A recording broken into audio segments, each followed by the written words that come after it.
Hallo und herzlich willkommen. Es ist ein bisschen früher, als wir es ursprünglich geplant haben, aber das Gute ist, ihr kriegt heute Jeff Jarvis Plus. Ja, also auch zu viel Jeff Jarvis. Es gibt Bonus, es gibt extra und das freut mich sehr, denn im Vorgespräch haben wir schon so viel besprochen und ich hatte Sorge, dass wir das alles nicht unterbekommen heute. Ich spreche noch ein bisschen Deutsch. Jeff versteht sehr, sehr gut Deutsch. Er spricht auch gut Deutsch, aber wir switchen gleich in Englisch. Die Traditionszeitungen, die schließen. Die Sender, die stehen politisch auch unter Druck, werden verklagt, zahlen irgendwelche Lösegelder, ominöse Lösegelder ans Weiße Haus. Und Journalistinnen und Journalisten werden aus dem Weißen Haus verbannt und abgeschnitten von Informationen. Zuletzt erst die neuen Regeln für das Pentagon letzte Woche, wo die Journalisten gesagt haben, nee, da machen wir nicht mehr mit. Und zugleich erleben wir, wie die Tech-CEOs von Amazon, von Google, von natürlich Meta fast schon einen Wettbewerb eingehen. Wer kann sich tiefer vor dem US-Präsidenten bücken, sodass dem einen oder der anderen Pornodarstellerin wahrscheinlich die Tränen in die Augen kommen. Was wir in den USA gerade erleben, das ist eine Medienkrise, vielleicht ein Medienkollaps. Wir werden es versuchen, in diesen nächsten 75 Minuten herauszubekommen. Und ich freue mich sehr, dass ihr es geschafft habt, heute hierher zu kommen. Denn Jeff Jarvis ist für mich mehr als nur ein Gast oder ein schlauer Mensch. Er ist wirklich so etwas wie ein Wegbereiter der Digitalisierung der Medien. Er ist von Anfang an dabei gewesen, hat eines der berühmtesten Blogs, Medienblogs mit Bassmaschinen kreiert, wo man schon früh über die Entwicklungen in den USA lesen und lernen konnte. Wir alle kennen ihn von What Would Google Do? Ja. Und er hat aber auch eine Menge andere schlaue Bücher geschrieben, die ich jetzt mal eben in die Kamera halte. Das eine ist The Web We Weave und das andere ist, Achtung, Deutsch, Gutenberg Parentheses. Und ich wundere mich, warum das nur auf Englisch bisher erschienen ist, denn dieses Buch ist gerade für uns hier in Deutschland wirklich eine Offenbarung. Ich habe sehr viel gelernt über mein eigenes Land und über die Medien, was mir an keiner Universitäts- und Journalistenschule hier so beigebracht worden ist. Also ein absoluter Must-Read für alle, die sich für Medien interessieren. Er hat auch einen offiziellen Titel und ich habe ihn mir aufgeschrieben, weil er ist sehr, sehr schwer zu merken. Jeff Jarvis ist emeritierter Leonard Toe Professor of Journalism for Innovation an der City University of New York's Greg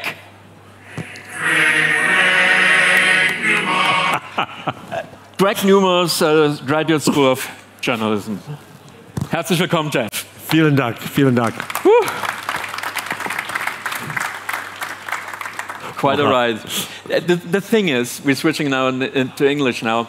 Throughout my entire journalistic career, the past 25 years of my life, so to speak, I've always looked to you and I wondered, what would Jeff Jarvis do?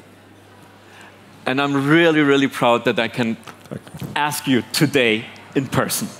So, our topic today, it's not an easy chat. It's basically like how doomed, or let's just call it what it is, how fucked is the media scene in the United States of America these days? Fucked. My message is not cheery, it's depressing. Democracy is dying in America, and mass media are dead.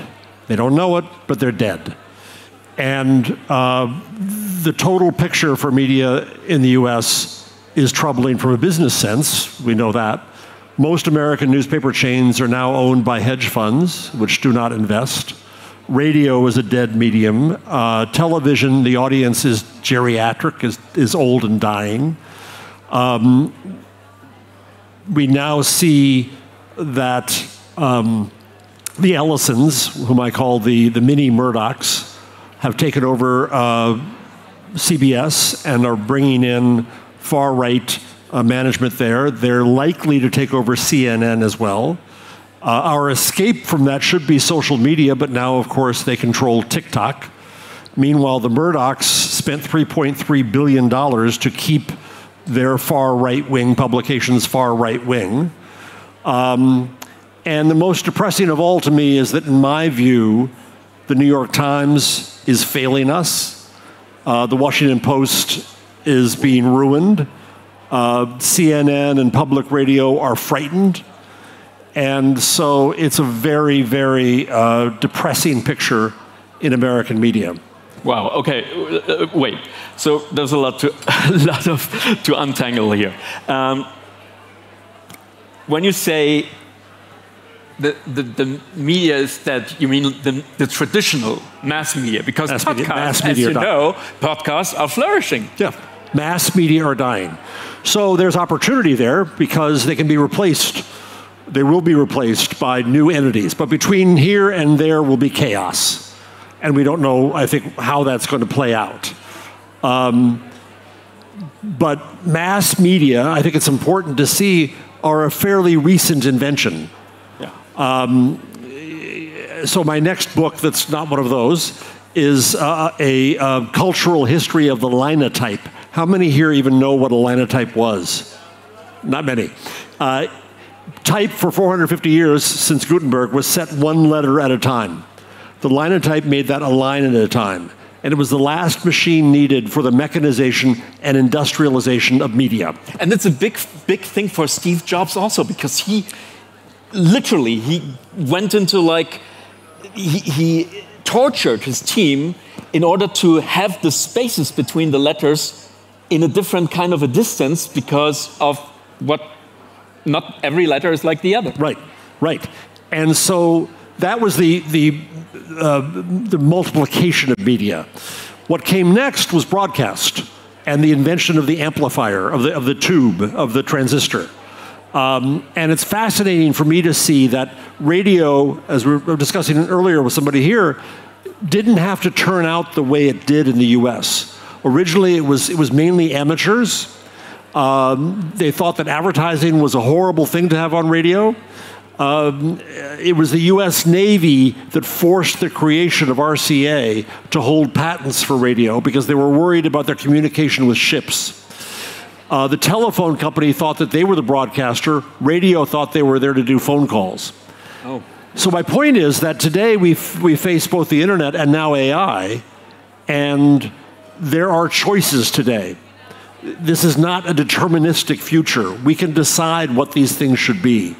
And I think that, yes, podcasts and blogs, little bits of social media. Newsletters? Newsletters do provide some hope, but I think we still have a mass media mind where we think that everything has to be huge. The good news is I think we will return to media at a human scale. Okay, I see. Before we open the big box of Pandora's box of AI, let's discuss about today's state of media. You mentioned just before the New York Times is failing us. How? The Times is the best that we have in the US, and I want it to be better. So I criticize it every day. If you look at the hashtag Broken Times or Broken Post or Murdoch Media. You're trolling them. Yes, I am. And they refuse. So the last piece of paper in Hannah Arendt's typewriter, when she unfortunately died, the heading for the chapter, the last third of her last book, was judging. What? Judging. Judging, okay. As in judgment. Mm-hmm. And the New York Times is deathly afraid of judging Trump or the people who put him in office. And they don't want to use words like fascism. And you can't explain fascism until you're willing to see fascism and label fascism. So I took down a few of their prime examples. When Trump was in the Oval Office demanding that his enemies be prosecuted and his legal people just stood by, the New York Times called this a diorama of power dynamics. No, it's fascism. At the Charlie Kirk funeral, they called it an extraordinary fusion of government and Christianity. No, it's white Christian nationalism. They said, let me see, about Epstein, they said the latest revelations so complicate Trump's sweeping denials about Epstein. Meanwhile, if you read Die Zeit, their headline on the same story was Lüge zu viel. And I think we see a difference here.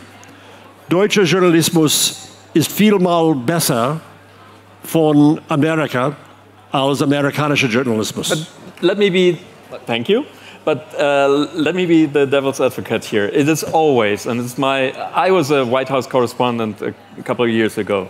It's always easier to write and to really name what's going on in the country, like when you're not actually living there, when you're a guest. So the Die Zeit, terrific correspondence there, but it's much easier for them to call it by the name than the newspaper that's actually there. I've emailed my friend Jochen Wegner at Die Zeit often, begging him to get pieces translated into English so that American journalists can read it. If you don't mind, I made a few notes. Go ahead, we have the time today. An honor roll here. Jürg Schindler in Der Spiegel had a cover story a few weeks ago, the Gotteskrieger, right, the God's warriors. He had another one about Trump censoring media. Matthew von Rohr said, Amerika ist jetzt unser Gegenspieler. That's honest speech that we don't hear in the US.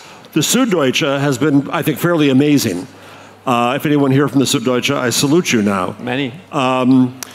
Christian Berndt talked about die große Verdummung.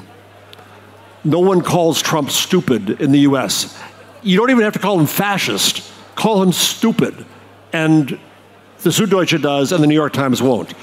Claudia Seidel called him das Genie des Dummseins.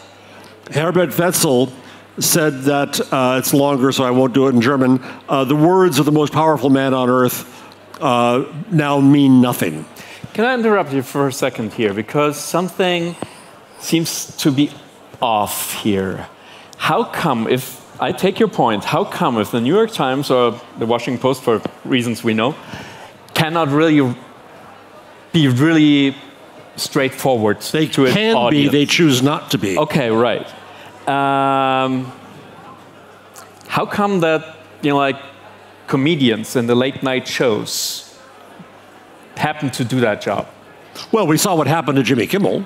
Yeah. They tried to take him off, and finally, it's first they came for the immigrants, then they came for the trans children, but when they came for the comedian, that's when we got protest in the US. So I don't fully blame media alone. I blame my fellow citizens. However, last weekend I was one of the millions of people who was out marching in No King's Day, and back to the New York Times, they did one little photo on the front page. They ignore the voice of the people. Okay, but trying to counter your first statement that democracy is dead. Dying in the U.S. It's dying, it's dying. It's we see dead. It's pretty much alive after last weekend.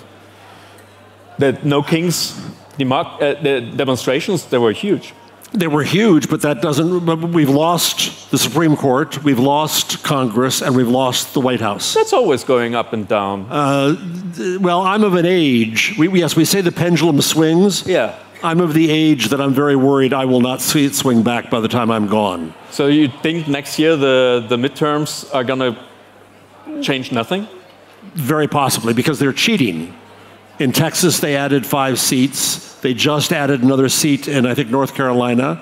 And don't forget that the American system, the Electoral College and the U.S. Senate, was built on the basis of slavery.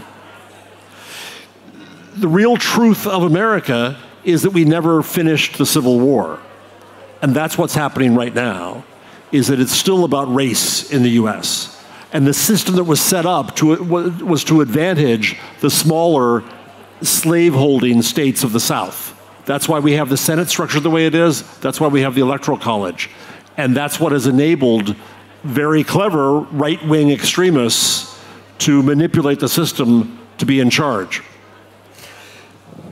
Given the fact that Trump tries to establish a new form of media coverage, and that he's banning journalists and he's suing like big news outlets and so on, last week we saw that the journalists fight back. They came together and they said, we will not oblige the new rules of the Pentagon, and we will not sign that contract. Trump's no worse off for it. Trump doesn't need media anymore. He used media, and by that I mean entertainment media, NBC, well. He got into office. He's not in jail right now. It's not as if he needs those reporters. There's no, yes, they had to walk out. They absolutely had to walk out. In fact, they should have walked out of the White House 6 years ago. They should have, Jay Rosen at New York University and I argued online that when the White House turned into an absurd circus, media outlets should have sent the interns to record the meetings. But we in the press give an undeserved respect to the institution that they've ruined. Well, they did not make like great headlines with interns in the White House, but that's a different story. Jeff, that was another regime. You said like the traditional media is failing us. There was some hope. I was there at the first day when, after the election of Donald Trump, when everybody was, even the New York Times was 90% sure it's going to be Hillary. And then 24 hours later, like, the world was different. And I was there at the first morning conference of the Washington Post with Marty Baron leading it. And I saw so many like completely shocked faces of the entire journalistic board. Back then, everybody, not just within the Washington Post, even with the New York Times, they said, oh, it's actually a good thing that Jeff Bezos bought it. And they all said, Marty Baron personally said, he's not interfering, he's giving us leeway, he is actually like the best owner of a journalistic publication he's ever worked for. Not anymore. What happened? Poor Marty Baron, who I think is one of the best editors we have in the English language. And came from the Boston Globe? Boston Globe, Miami Herald, and New York Times. He made the Washington Post in its time better than the New York Times, I believed. We had real competition at the level of national media. You in Europe have many national media voices. Because we're so damn big in America, we didn't have that. We have the New York Times and monopolies in cities. So we finally had competition with the Times and the Post.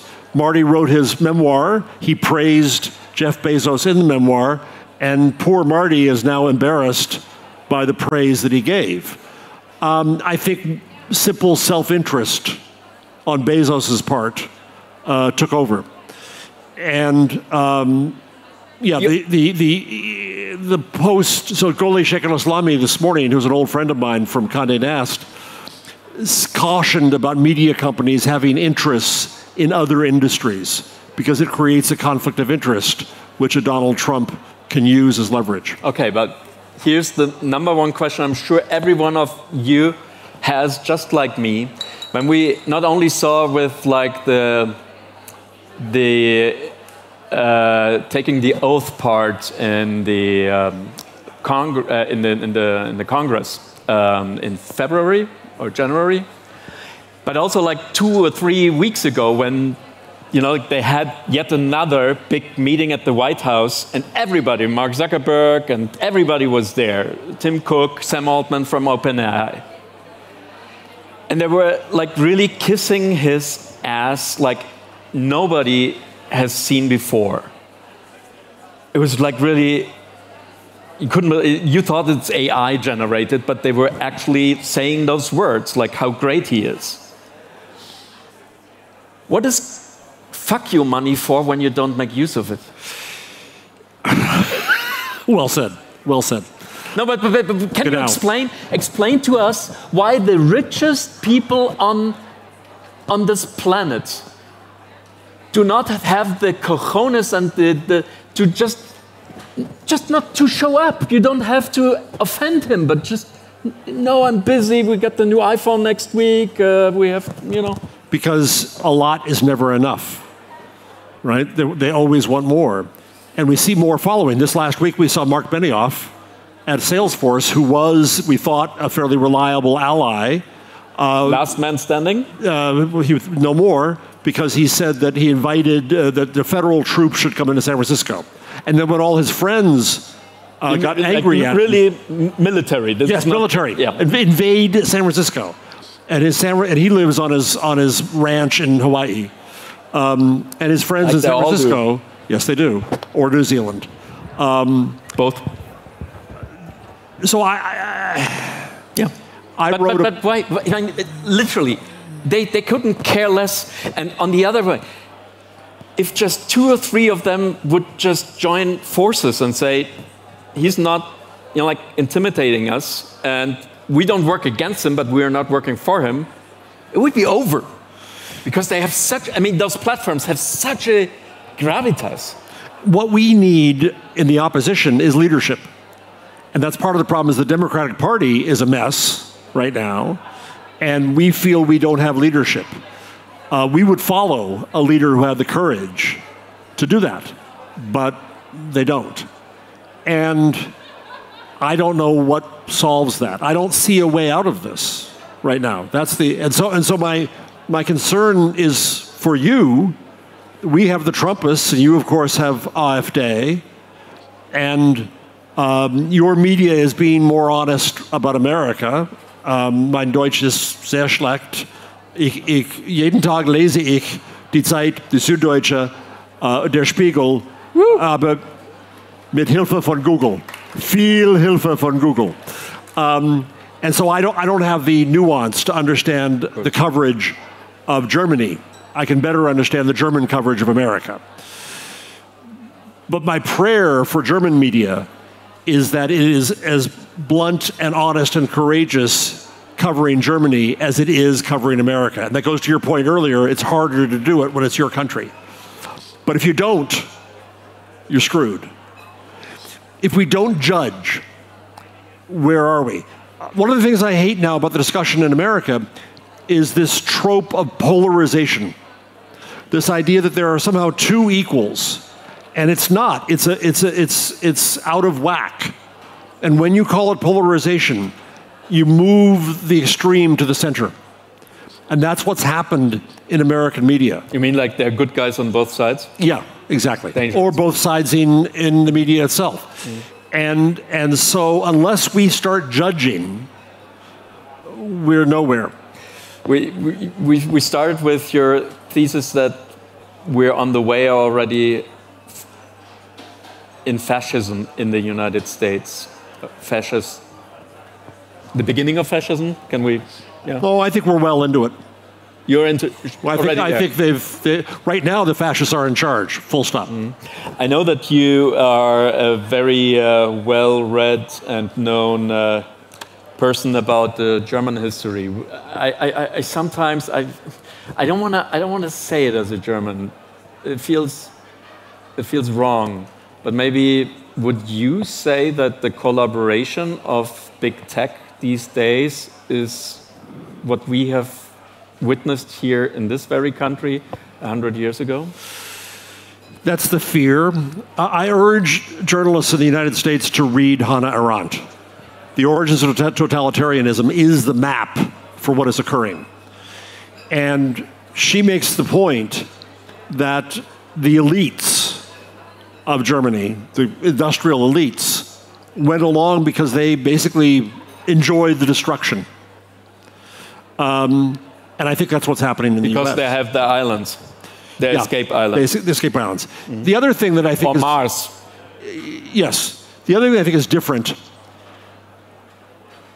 and I'm getting way past over my skis, as we say here, with history. I'm just a journalist. But Germany had to endure the utter destruction to rebuild. And I'm always impressed with the consciousness of that here. It's never enough. There's always problems. I understand that, but it's visible here. So you're saying we learned our lesson? I think that the pressure is always there to remind the lesson. Whereas in the United States, once again, our Civil War didn't really end.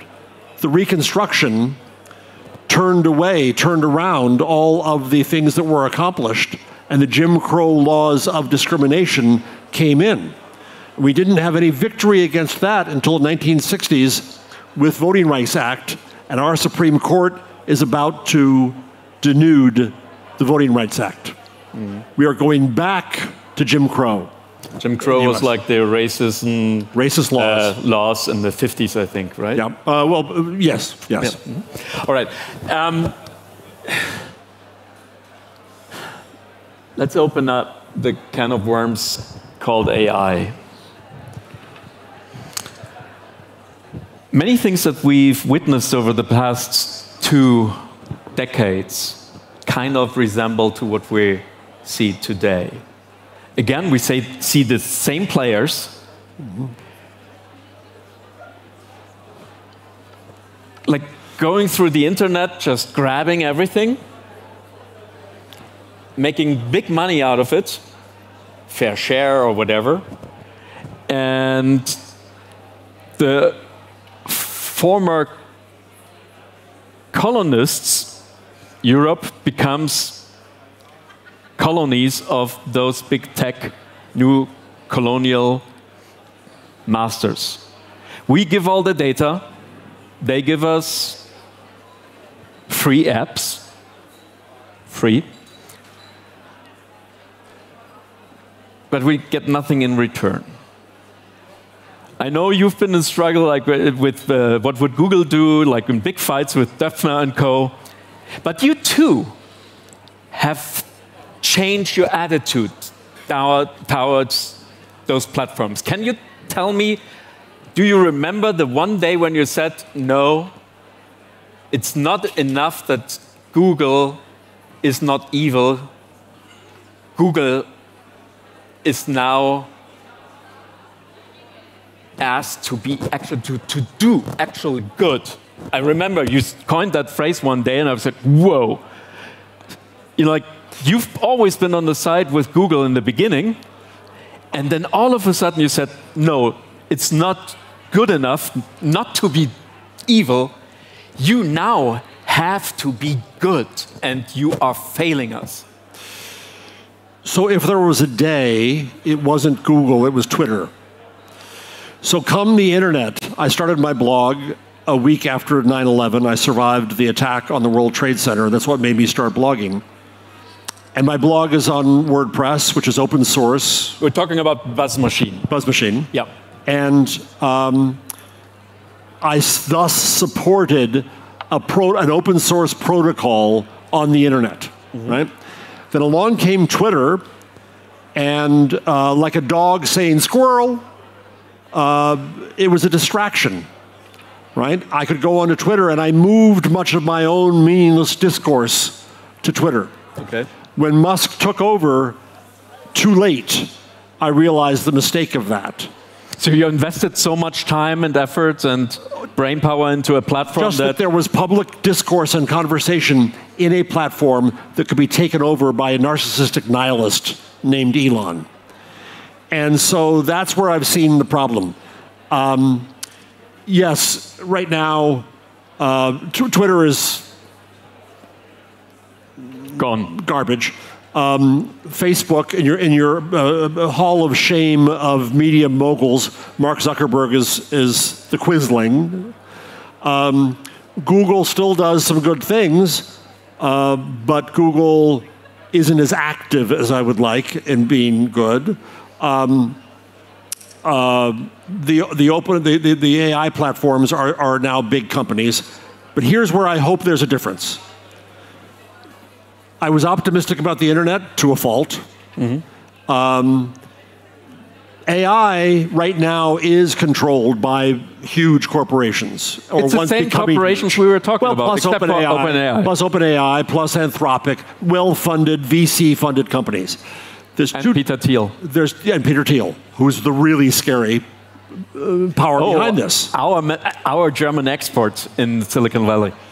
Let me do one more plug here for, what was it here?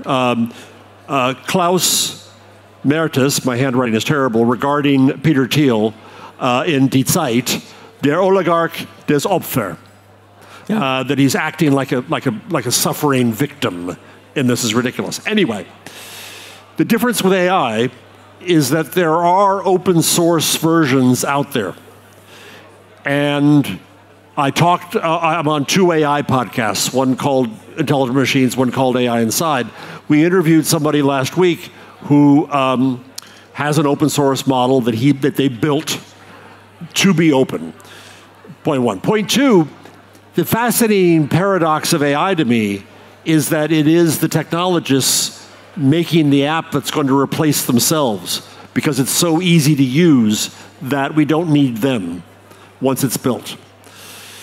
That's a little optimistic, I know, but my point in the end is we have choices again. Are we going to screw it up again? I confess I screwed it up with the internet by neglecting my blog on WordPress and putting too much onto Twitter and Facebook. Now with AI, and you have 2 examples here in Europe. One is Mistral in France, and the other is in Norway. Schibsted gathered all of the publishers in Norway to contribute their content to making a Norwegian language LLM with a university. They said, we'll get to the business model later, but let's just see if we can do this. And they did, and it was better than the English versions. That was media playing smart rather than playing victim. And the question is, can we be smart now about AI? So far, we're not being there. And so far, I would be pessimistic, but I think there are some opportunities here, which we can talk about. But don't you think this ship has already sailed in terms also of the money war that is going on? Like, I mean, they pay sums of money. I was at the Leipzig Rechenzentrum the other day, and they have the smartest and brightest people there, full stop. But they have to follow the rules of Germany, of the EU, and they have tight budgets. And when Mark Zuckerberg pays like gazillions of millions of dollars and gives them the #1 currency that they are really after, it's not money, it's computing power. Those guys you can get with computing power because they want their projects to come alive, literally. And so isn't this just already kind of decided before this competition even started? So a few things. Artificial general intelligence, AGI, is bullshit. It's never going to happen. It's the wrong goal. Twitter das auf Mastodon, bitte. And it sets a goal out here as if we're trying to make them alive and come to life. And it's ridiculous, and it's leading to all kinds of bad decisions. One of which is that they think that it's about scale over everything. And that's why this huge money is going in, that if we just add more scale to the machines, we will be superhuman. That's never going to happen. They're wasting the money. If you go to somebody smart about AI like Jan LeCun at Meta, he argues that instead we have to go to a different path, that scale alone won't do it. The present models won't do it. He tells his students at New York University, don't work on LLMs. That's a dead end. What they want to work on now is real-world modeling. The AI doesn't know that when this pen goes off the table that it still exists. It doesn't understand the real world. That's where robotics is so important. Jensen Huang, the founder of NVIDIA, his kids are in the company. What are they working on? Robotics. Of course, that's what's going to teach them, right? Elon is working. So it's going to be different models, and these huge data centers that they're building. Right. Meta's as big as Manhattan. Right. Is going to be a waste of money. There's going to be different ways that'll bring progress, I think. But right now they have VC money, and they're spending it like crazy. They're not only doing it to get employees and programmers, they're also getting it to get the biggest news companies. The deals that have been made so far, paying off major news companies, are also bullshit, because they're not really licensing content. What they're doing is buying the silence of those companies when it comes to legislation, litigation, right? Yeah. And the whole ecosystem of news is left out. Only the few big guys get a bag of money. Yeah, but come on. I mean, even the Germans participating by Döpfner, Spiegel, and so on. Like the big guys, again. They sell their crown jewels, whereas the others let them be taken just in the Louvre. Right. So at least they get some money back. But only the big guys get the money. They don't really do anything to build the system. And I was so happy earlier on this stage to hear Uli Köppen, yes, from talk about the cooperation between IPN and Bayerischer Rundfunk. Yes. A public-private partnership for a pool of information. I've been arguing in the US we need to create an API for news. We need to bring together all the news that doesn't get these big deals, that doesn't have that money, and say to the AI companies, okay, we're going to make it, we're not going to sue you because we're too small. We're going to make it possible for you to use our content. But we got to talk. Let's talk about money. Let's talk about positioning, branding, links, and so on. Now, the problem is there's no gold at the end of the rainbow from this. Where I think we're going to end up with AI is two things. One, media will want to be involved because that's the only way they're going to get discovered in the future. And two, even if there is a revenue share, it won't be revenue of much at this point because the business model of AI is not clear. Okay, but I really don't want to let you go with this so easily. Correct me where I am wrong. We have the same players, mostly, in the AI race. Plus some new players who are as bad. But the old ones are still there, and they're bigger than ever. One.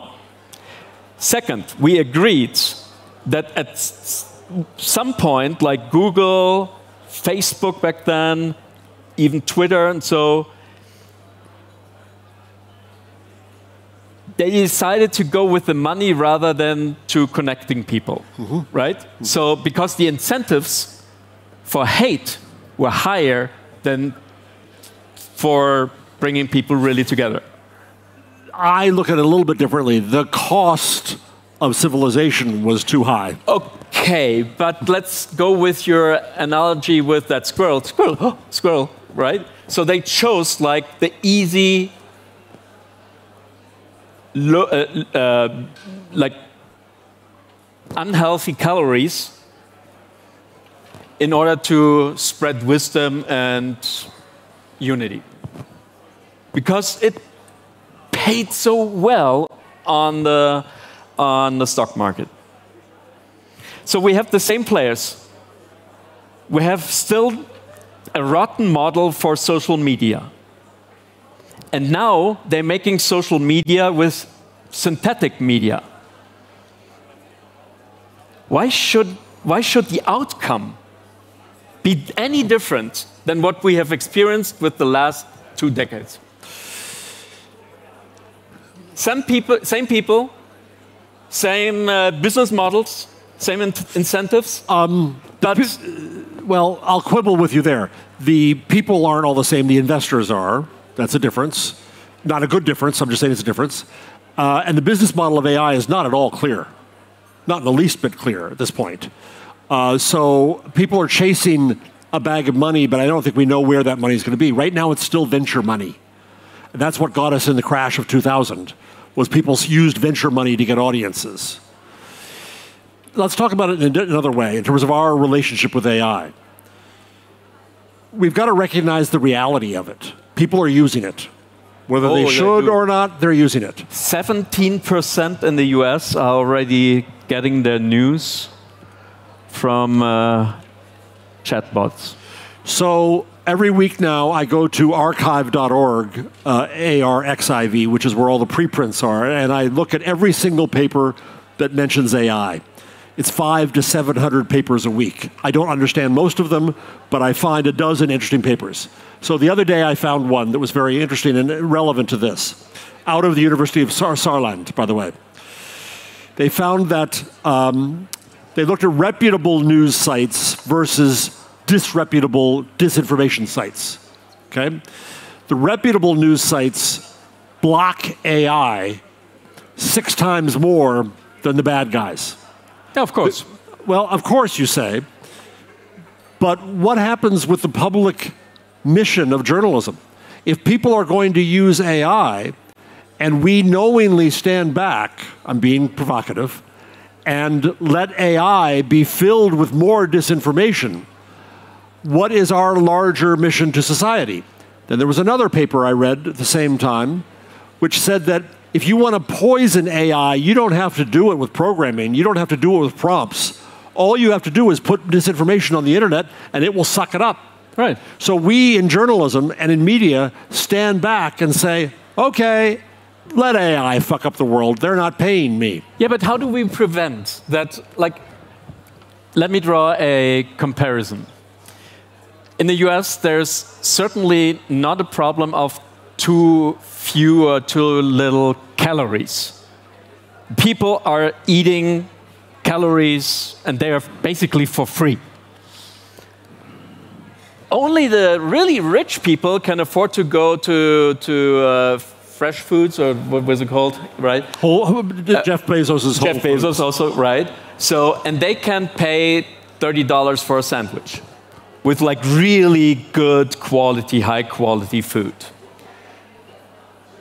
But it's happening the same way with the media. Like everything was free, you know, like there's no lack of information, but there's like carefully good crafted and research information, and the rest, you know, like is just good enough for most of the people.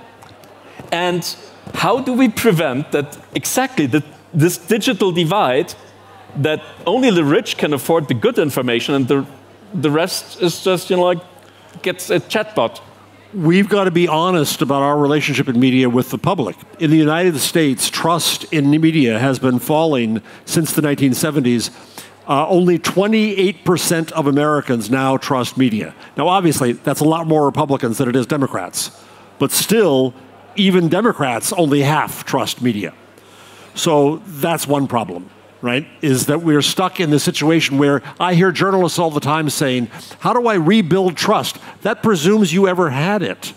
And for a lot of Americans, they didn't trust the media. Our famous anchor on television news named Walter Cronkite, he would end every broadcast saying, and that's the way it is. For if you were black or Latino or immigrant or LGBTQ or disabled, it wasn't the way it was for you. You weren't represented there. Mass media was the media of people who look like me, old white men.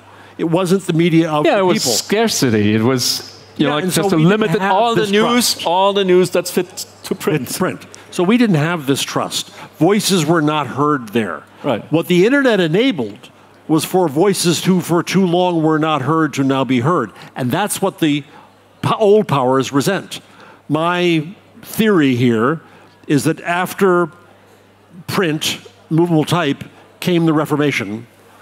And it didn't cause it. I'm not a determinist, but without print, Martin Luther would have been burned at the stake like Jan Hus, I think. So print caused different opportunities, so we say. Mm. I think the same is true of the internet. Black Lives Matter, to me, was the racial reformation of America. The election of Donald Trump is the counter-reformation. Right. And so when you have a new abundance of speech, those who controlled speech resent it and try to control it. So coming back to your Gutenberg parenthesis, do you think we live in a time when like the printing press was invented, and until we reached to the final, like, to democracy, there were a couple of wars because like power was shifting, was questioned, like first with the church, then with the feudalism. And the kings and queens, no King Day in America these days. There's that analogy. So do you think that we will have to go through another kind of, I wouldn't call it civil war, but maybe civil unrest in the United States until everybody realizes how to use AI verantwortlich? That's the nightmare, is that we have to go through something like that. At the do you believe? I mean, that's my worry. That's my worry. At the is it a coincidence you're dressed in black, or a coincidence you're dressed in black, or Antifa? I got to get back in the country, so no, I'm not Antifa. I am Antifa. I'm against fascism, but I'm not Antifa. Anyway. Okay, no, but do you really personally believe? Because there must be a reason. My blood was like really like freezing. Even Sam Altman has a bunker, like I believe it was on a panel with the Wall Street Journal. He admitted it's full of guns. Yeah, like all those tech bros, they have like a bunker or an island or something. Are they all fearing that there's gonna be Yeah, but they're also insane.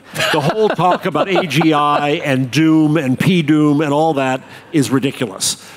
But back to your point of history, I was on a panel with I debated a German regulator at Perugia at the International Journalism Festival. And I joked that after print, you had to go through the 30 Years' War and Peasants' War. Exactly. And I said, maybe we got to go through a 30 Years' War. And he scolded me with no humor. And he said, it is too soon to joke about the 30 Years' War. All right. Maybe we will have to. Maybe we have to go through that cauterization. And let's remember that the early days of print was not trusted. People said anybody can make a pamphlet, like anybody can make a Facebook post. Oh, and it was not just the Gutenberg Bible. We also had like a lot of, I mean, like the burning of witches, like all those, like those were printed like fake news, you would say today. Malleus Maleficarum was the manual for hunting down and killing witches. Print was used to print ballads and broadsides to go after witches. It enabled. It didn't cause, but it enabled the scientific revolution, the Reformation, if you think that's a good thing, and the Enlightenment. But it also enabled, as Elizabeth Eisenstein, the key scholar of book history, said, alchemy and witch hunting. Right. It was a general machine. And this is important, I think, as we think about trying to control AI. People say, well, you must guarantee that AI is safe. You must control it. It's a general machine, like the printing press. That's like saying to Johannes Gutenberg, okay, you can use it, but don't ever let a guy named Luther near this thing. Yeah. There's no way to predict how a general machine is going to be used. And so that's AI. That's the internet. It's in the hands of anybody. The only solution to this is the one that the right wing in America is attacking most vociferously: education. The only weapon against ignorance is education. The only weapon against hate is education. And what are they attacking? Education. At the local level. In my town in New Jersey, the school board was taken over by right-wing nuts. They killed a sociology textbook because it was not nice to white people, honest to God. So they are at every level in the US, what Trump is doing to universities now, they are attacking education. That's where the war needs to be fought. Here in the US, I grew up like with the wisdom, like whatever happens in the United States, 10 years later, we will have here in Europe. Do you believe that's going to happen here too? I remember years ago, I got visiting firemen, as we like to say, Hubert Burda, Kai Diekmann, my friends here from German media would come to the US and say, we want to find out what's happening in the US because we have to learn here. And I would say the only thing that's happening in the US is we're dying faster than you are. So take advantage of the time that you have to avoid the fate that we've given ourselves. I think that's true in media, and I think it's true in politics and society. What do you have to do? What judgments do you have to make in media and education and politics to avoid the fate that you see happening in my country? I remember, like, I went on a big trip through the US, starting in Iowa, and then Washington, D.C., and we ended up in Seattle. And it happened to be the day when the Seattle Post-Intelligencer, did I get it right? Yep. Like, switched from print only, like, online only. So they literally, like, just, stopped the press. And the guy that we were having a talk with, or like a date with, literally learned that he had to take his cardboard box and go home. He was a Pulitzer Prize winner, and he was like really devastated that day, of course. But he didn't want to turn us down, so we had a really, really depressing day in his office. So I asked him the question of, if you had a time machine and could go back 20 years or 15 years from now, what would you do different? And I remember it like today, he answered, if I had to do it all over again, I would certainly go more like aggressive. I would go like all in, experiment more, like trying more, failing more, doing more. We didn't do much of that. And then he said the beautiful phrase, because when you know you're going down, at least make it interesting. So what is your kind of attitude towards like journalism, the media here in Europe today? What would you advise the people who still have 10 or 20 years to go until they can retire? So I started young, but I have spent 50 years working in mass media. I have regrets. The next book I'm researching is about the death of mass media, and I think that I presumed that scale mattered, that size was important, that if you weren't big, you didn't matter. I think that's a dire mistake in society. That's not a pluralistic view of society. That's a monolithic view of society. So number one, and I started a program with my colleague Carrie Brown in engagement journalism. I think we have to change the relationship that we have with the public. Number two, I think we have to bring media down to a human scale. Number three, this is a hard lesson, I think we have to teach ourselves that we are not in the content business. Content is a Gutenberg-era notion. It fills things. It has a beginning and an end, an alpha and an omega. It's a logical progression. And I don't think that we're in the content business. I think in journalism, we are a service. We are a service to communities, and that we need to help communities not only understand themselves, that's our ego, but also feel heard, be able to talk, be able to communicate, and change our fundamental relationship. We think of ourselves as a factory for something called content. And we think all of our value is intrinsic in this thing called content. And when the AI companies, in our view, steal it, then we're left with no value. And the truth is that the information business is a commodity business, because in an enlightened society, you can't own information. You can't own knowledge. We don't want a society like that. So I think we've got to fundamentally rethink who we are and what we are in society. I was downloading a presentation I told you last week. I'm old enough to teach journalism today, and there's no class, no journalism school, no student that has to attend my class that doesn't get to see this slide of Jeff Jarvis. And because this is something that Jeff taught me as a young journalist. And I'm going to read it to you. Like, I think it was in Berlin, somewhere at the IFA, I don't remember, like 10 years ago. So you corrected me in the middle of my sentence, and you said, Richard, no, you're mistaken. You are not in the news business, because I was a news anchor back then for public German television. Richard, you're mistaken. You're not in the news business. You're in the relationship business. That is your core product, so to speak. And that really like helped me to refocus. And I don't think that, I mean, I was a Taylor Swiftie in Munich. But you look, her music is so, yeah. Uh-oh, that's controversial. Uh-oh, it's dangerous what I'm doing here. No, her music is fine, but that's not her product. Her product is the relationship that she has built over the past 15 years and 12 eras or whatever that she went through, and she took her audience from one place to the next, from one label to the next one. And here's the thing that we journalists could really learn, even you, from Taylor Swift.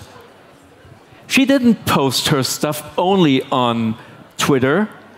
She took back her creations, left the platforms, the music labels, and created Taylor's version. She re-recorded her albums and got back her content. I think, would that be a way out? And like going into the AI era, that we don't just feed the AI machines with our data, with our very being, but just to maintain and to guard our most precious crown jewels, our data, our content. But your crown jewel is not a thing called content. And if you're Taylor Swift, there is a value in the original creation. You don't want me singing her song, you want her singing her song. You don't want me writing lyrics about girlfriends past, you want Taylor Swift writing about boyfriends past, right? News, we made a mistake in the news business, an egotistical mistake of thinking that we are storytellers. And the problem with being a storyteller is that the storyteller has power. The storyteller decides who's in the story, who gets to speak and who doesn't, and what the story is, and how it begins and how it ends. And people feel as if they're robbed of their own lives and their own experience when they end up in our stories. And so then along come technology companies. And again, we think our value is the story, the content. And then when we find out that it's not, we're lost. One of the key lessons of people not clicking on AI is they don't want to. And nothing we can do can force them to do that. Our business model is still that you must come to us for our stories. What if you came to us for other things? What if you came to us for conversation, for connection to other people, for solutions in society, for constructive journalism? Yeah, but we're talking about constructive journalism since 10 years now. Where is it? I think we're seeing steps, but I think we still think of ourselves as the creators of a product called content and stories. And when that's your framing, it's very hard to have a conversation. One last thing, and then I want to open it up to the audience. If there's one thing that I'm really scared, like nothing I've been scared before in the media world that I've witnessed so far, that's going to be relationships between humans and chatbots.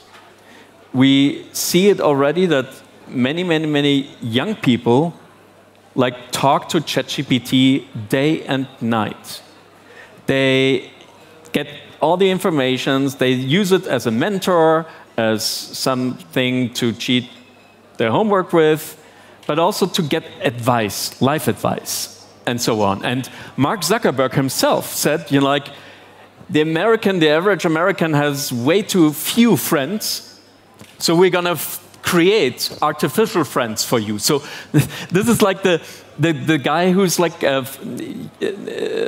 this guy who puts a building to fire, arsonist. The arsonist wants to become the firefighter now, and he says, you use way too less time with real friends, so you don't have enough friends, so we create you artificial friends, so problem solved. I think the most irresponsible thing the AI companies have done is to use that chat motif. Yes, but it is so compelling. It is more addictive. It is the most addictive drug that I've ever experienced, and I've been to California. No, seriously, like they fake emotions. They fake, oh, Richard, you're so smart. You should get like the Nobel Peace Prize for that thought, and so on. It's really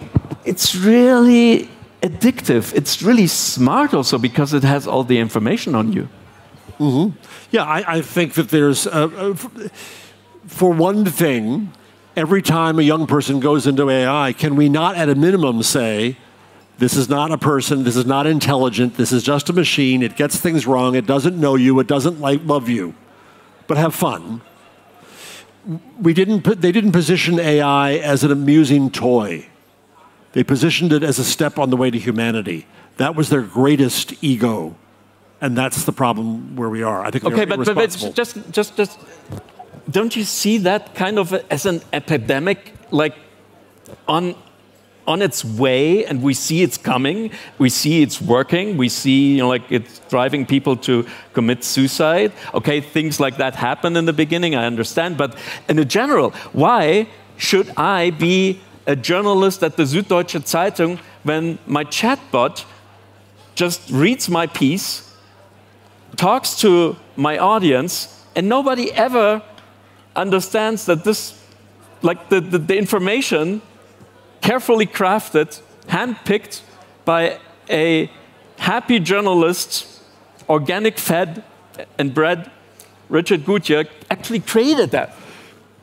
So one thing that one of our teachers in the engagement journalism program that I started, I've left CUNY since, did was he held open newsrooms. He went to communities where he brought people in and they helped decide what the journalism should be. He built relationships. So the point wasn't, I've already finished my story, now come to my story, come to my content. Right. Instead it was, you are part of this process. That is a whole different way to look at journalism. So a new skill for us journalists is not only collaboration. And to create relationships. Yes. All right. There's a mic there. But who wants to go first? Argue with me. Here, please. Wait, do we have a microphone? Yes. Yes. Mr. Jarvis, do you have an idea how this thing with AI will end, if end is the right word? I think it's very early days. I think the internet is also very early days. We see Marshall McLuhan says that media are made of the prior media, and that's what we see with AI. And I think that when I had this person on a podcast last week, he made a new model. He made it entirely with synthetic data. He didn't need our stuff at all to build what he built. So I think we're going to become more, media is going to become more sent to the curb and less important in AI. I don't think we know what it is and what it can do yet. Again, it's not artificial super intelligence. Just today, a whole bunch of people, Prince Harry came out with a statement, you must ban ASI. Well, it's like saying you're going to ban unicorns. They don't exist. You're fighting the wrong fight. I don't know where AI is going to go. I think it's pretty incredible. I think it can, you know, if it can help fold proteins and come up with new drugs, that's how we should be using it. Concentrate on those efforts rather than saying we're building this general intelligence. That's stupid, I think. Since you mentioned McLuhan, McLuhan is not very well known in Germany. It has no real tradition in the media and communications science and research. Give me your perspectives about supply and demand, because in Europe we think that TikTok is doing something, it's bad for kids, we have to regulate it. So first there's TikTok and they do harm, and then we have to step in. Could it also be that there's kids who don't speak the language, the parents are working full-time, they have no time for the kids, and TikTok is the nanny? So there was first the problem, and TikTok is a solution. How do you differentiate between these perspectives? I don't want to diminish that serious question, but I do go back to history. I was looking for the quote, where critics in the 200 years ago complained about novels are ruining young children. Children's parents are still their parents, and I think they've got to figure this out as best they can. And the companies need to be more responsible, I agree, and we need to study this. We need data, we need experience with it, we need research. Just as the time when research is being cut back in universities, that's the wrong time to do it. And we need to know more. I don't think we can presume that it's going to be bad in all times, but we neither can presume it's going to be good. Oh, okay. Hi. You mentioned some sort of API you'd like to see in the future. Do you have any examples? Anyone working on? Lauter nochmal bitte. Wir hören es hier nicht. Oh. You mentioned you'd like to see some sort of news API that would be in between the publishers and the crawlers of OpenAI, for example. Have you seen anyone working on that? And what sort of requirements would you say you'd have for some sort of API? The best example I've seen, I mentioned, which is Schibsted in Norway, decided to build a LLM with the university, and they convinced all the digital media players in the country to contribute to it. So they had control over what was happening as a result. And they said, we're not going to exploit this economically until we have agreement here. So it's going to be just an experiment and just research. I think that's very smart. I think what I've heard here in Munich today from Frau Klöppen about the pool of information that comes together from Bayerischer Rundfunk and IPN is very smart. In New Jersey, where I live, we're working on a content sharing network, and I would like to see whether the next level of that could be that we could then take that content and go to AI and say, screw the big guys, do you want something that's more representative? However, I'm very realistic in the US. Newspaper publishers in the US do not play well together. They never get along, they never collaborate, so I'm not terribly optimistic. Now I have a question. The entire industry of artificial intelligence cooperation, they have certain characteristics of a financial bubble. And for me, the important question rather seems to be, what happens when that bubble actually bursts? And there is, just a quick note, this weekend I've just had a conversation with someone working at Google, and he said it's basically just kind of reacting to what OpenAI is doing. So it's kind of a chaotic game. Someone is doing something, the other one is doing a reaction to that. And to me, it seems like on the long run, they're kind of screwing themselves while screwing the other people as well. So how would a reaction be if the thing like crumbles down and then the venture capitalists are like, well, can you now pay the bill for the Manhattan data center that you've built? It's worrisome, I agree, but I don't think that the outcome is yet known. I read a paper a few weeks ago that said that it could be basically a toy and of no value. That's a bubble. But it also could have utility and value. And if, in fact, right now it's being used by, chat and that kind of stuff, that has no value. But if it's being used in science, if it's being used in business in ways that have value, then it's not necessarily a bubble. I think people are going to lose money on building data centers. Yes, that's a bubble. That idea of scale is a bubble. But artificial intelligence, so-called, generative AI, does potentially have utility. The business model isn't clear, just as it's still not clear for the internet. But back to Gutenberg, it took from 1450 until 1710 before copyright was created. And so the business model was not clear all of that time. A lot of publishers went out of business at that time. And I think it will take time to figure out what the business model is. So the bubble will burst. Some people will lose money. Whether AI goes into another winter or not, I'm not sure that that's going to happen. But can I really shortly interfere here? Because it's the second time that you say the business model of the internet still is not clear.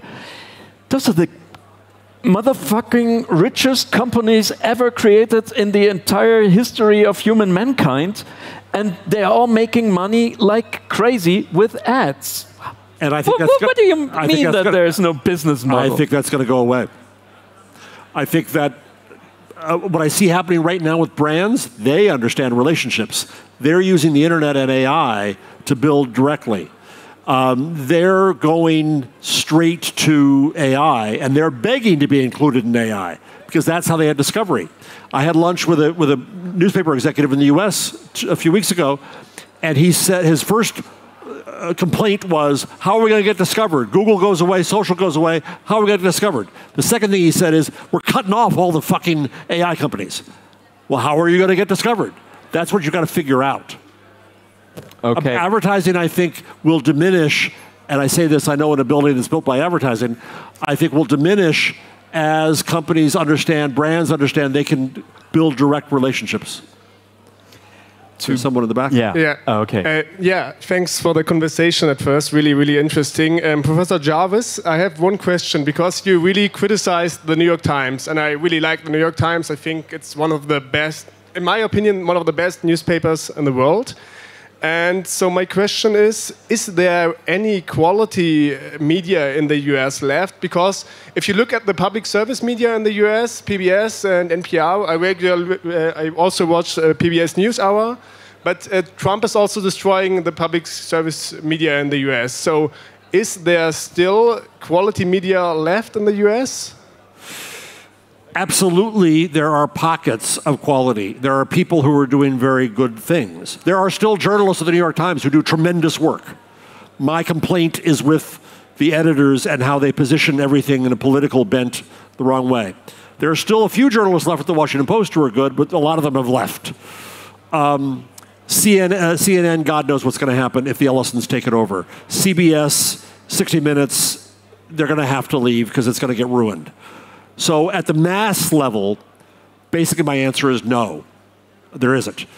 But there's tons of new things. Again, this morning, Goli Sheikh-al-Islami talked about Politico. She asked me what I thought of their coverage. I said, sometimes very good, sometimes it pisses me off. But it's not trying to be mass. It's trying to do something at a different level. Josh Marshall at Talking Points Memo. I can name some of the places like that. At a local level, there are people who are doing good work. But it's not going to replace what was. This big thing gets replaced with that big thing. Instead, this big thing is first going to be replaced by chaos until we figure it out.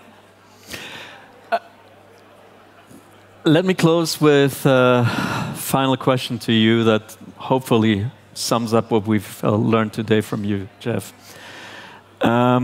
We started with your thesis that the mass media is over. So what is the next iteration? What is coming next for journalism? Not entertainment, but journalism. Second, we have many young people here today who are, I don't know why, still want to become journalists. What will be their role, you think, and what should they do today in order that they will have a meaningful but also paying job in the future? My proudest accomplishment in my career was helping to start the program in engagement journalism at CUNY, City University of New York. Mind you, they've screwed it up, and that's why I left. But we have 8 years of alumni who are doing amazing work. And they start by building relationships. They start by going to communities and listening to communities, and communities feeling heard by them, and then serving those communities. And those, by community, I don't just mean geography. I mean Black Americans with mental health issues. I mean families who lost children to addiction. I mean victims of climate change. all kinds of definitions of a community. A community is not an external definition, a demographic. Nobody walks up and says, "Hi, I'm a boomer," right? A community is about self-definition.